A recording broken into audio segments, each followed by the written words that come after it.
How to use build control. Go to Project 1 and enter basic details about the project. For creating new project, click on Add Project. Go to Master Records.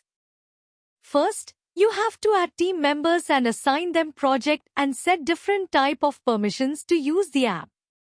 In Add Contractor, you need to add contractors with their work department. In Add Suppliers, add different material suppliers. In Add Equipment, add the equipments which are used at the site. Now go to Project Dashboard. In Create and Manage Wings, you have to create one wing according to your project. In Project Drawings, store different drawings folder-wise. In Testing Reports, store different material testing reports.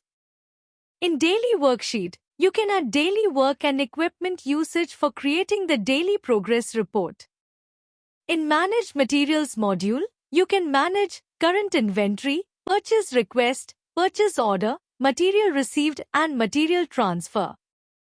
In Payments module, you can manage suppliers' payment and contractors' payment.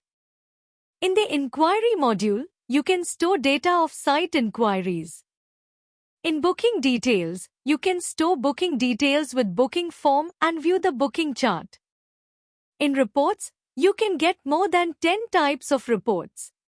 In Description, you can get the video link of how to use different modules of Build Control. To know more about Build Control, visit www.buildcontrol.in or call us on 7600715252 and book your free demo today.